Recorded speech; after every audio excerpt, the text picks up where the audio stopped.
Selamat pagi Bapak Ibu. Jadi ketemu lagi dengan saya pastinya udah tahu dengan Kevin ya. Jadi kita akan membawakan berita apa yang terjadi di kemarin dan hari ini. Nah, nggak perlu pakai lama, jadi kita langsung aja. Berita yang pertama seperti biasa, kita mulai dari indeks. Nah, apa sih yang terjadi di indeks? Jadi di Bursa Ekuitas Wall Street ini kemarin turun setelah data inflasi Juni itu mencapai level tertinggi sejak 1981.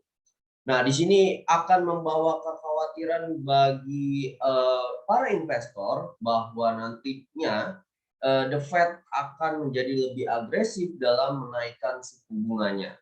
Jadi di sini kita lihat Dow Jones Industrial Average ini tutup turun 0,67% menjadi di angka 30.772, sedangkan S&P 500 turun 0,45% di angka 3.801. Lalu kalau kita lihat di sini Nasdaq ini turun sedikit 0,15% pada angka 11.247. Nah, di sini kalau para investor itu melihat The Fed ini pasti akan lebih agresif untuk menaikkan suku bunga dikarenakan inflasi yang semakin naik kembali. Kalau kita lihat kemarin indeks harga konsumen ini naik 9,1% pada bulan Juni, bahkan ini lebih tinggi dari perkiraan di bulan Mei kemarin itu atau data di bulan Mei 8,6%. Nah, kalau kita lihat untuk berjangkanya itu sama masih turun ya. Jadi kita masih menunggu apakah inflasi ini sampai kapan untuk kenaikannya. Nah, kalau untuk saham bagaimana prospeknya? Jadi mungkin Bapak Ibu bisa masuk ke saham-saham perbankan atau kredit card dan lain-lain ya yang berhubungan sama keuntungan untuk si bank tersebut. Jadi di sini ada Goldman Sachs ya. Jadi kita melihat bahwa harga ini bisa naik ke angka sekitar 316 atau 318 dolar. Nah, ini untuk short term ya Bapak Ibu ya. Jadi untuk long term-nya tidak disarankan. Lalu di komoditas seperti apa? Kalau kita lihat kemarin ada berita tentang laporan inflasi dan emas ini sempat turun ke level terendahnya. Tapi ini akan dia harganya mengalami kenaikan kembali. Jadi emas ini rebound dari level terendah 1 tahun. Di sini karena efeknya apa? Karena dolar mundur setelah di rally awal sesi itu dia melihat para investor ya, para investor ini melihat, wah kalau misalkan inflasi naik, para investor berpikir bahwa suku bunga akan dinaikkan juga. Nah, jadi harganya kembali turun, lalu sekarang naik lagi. Jadi kalau kita lihat harga emas ini pasar spot naik 0,8% di angka 1739. Lalu di emas berjangka Amerika Serikatnya itu menguat 0,6% semalam ya, ditutup di angka 1735. Jadi indeks harga konsumen AS ini meningkat pada Juni, memperkuat kasus bagi Federal Reserve untuk menaikkan bunga itu sekitar 75 basis poin akhir bulan ini. Nah, jadi di technical analisisnya gold, kalau kita lihat kemarin ini sempat turun lalu dia naik kembali. Kalau untuk technical analisisnya dia sudah membreak support di area 1740-an di sini ya, 41. Lalu dia kembali koreksi ke sekitar 1727. Bapak Ibu mungkin bisa mengambil posisi buy di sekitar area ini, lalu take profit di angka sekitar 1740-an. Stop loss Bapak Ibu mungkin bisa taruh di angka 1722. Untuk di forex seperti apa? Jadi beragam. Di Australian dollar ini menguat ya terhadap USD, lalu sisanya ini melemah karena efek dari adanya news untuk kenaikan basis poin untuk suku bunga. Lalu untuk Euro USD, nah Euro USD kalau kita lihat beritanya untuk fundamental, bahwa di sini kita lihat Euro USD ini selama 20 tahun ini paling lemah terhadap USD ya, euronya. Nah, kalau kita lihat untuk pasar Euro USD untuk intraday atau Bapak Ibu swing trade ya. Di sini Bapak Ibu mungkin bisa mengambil tetap posisi sell sampai di take profit 0,9870. Tapi waspadai untuk koreksi ke atas untuk di time frame lebih pendeknya. Nah, saya akan ulas di time frame lebih kecilnya untuk para scalper ya. Jadi kalau kita lihat di scalpingnya di Euro USD itu seperti apa sih? Jadi kita masuk dulu ke time frame 5 menit. Nah, untuk di 5 menit, kalau kita lihat di sini, ya, dia ada di posisi supportnya. Jadi Bapak Ibu di sini bisa lihat, ini ada support terakhir harga. Oke. Nah, jadi kalau kita lihat dia tertahan di support ini, lalu di sini ada zona resisten. Oke, sebentar.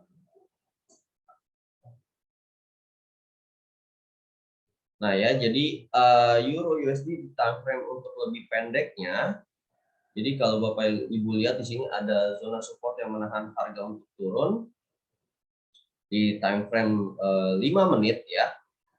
Jadi kalau kita lihat zona resistennya mana? Jadi zona resisten ada di area ini.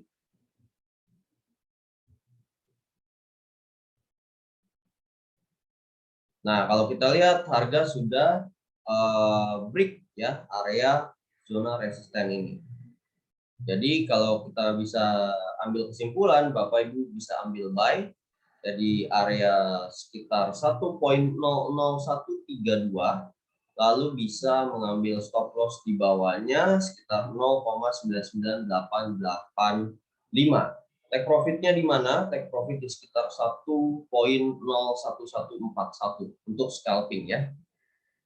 Oke, itu untuk Euro USD atau di Forex. Lalu kalau di gold ya, saya akan bahas juga di gold untuk trading scalpingnya seperti apa atau intraday. Kita masuk dulu ke time frame 15 menit. Oke, jadi kalau saya lihat di sini di gold, zona resisten yang untuk pertama di sini itu sudah di break. Jadi saya zoom dulu.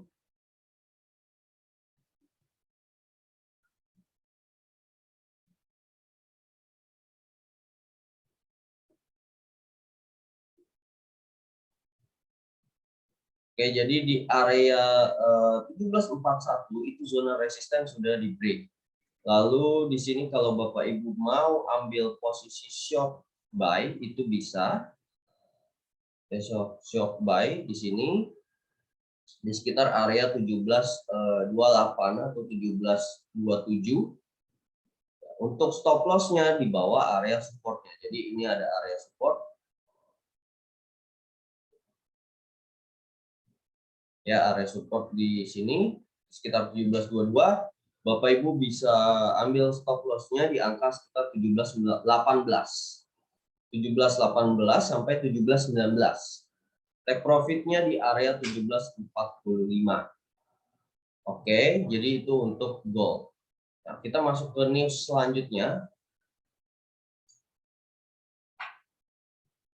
Nah, di forex yang lain, Bapak Ibu juga untuk trading jangka panjangnya itu bisa masuk juga ke USD Japanese Yen. Jadi USD Japanese Yen ini masih akan mengalami kenaikan sampai di level 138,50.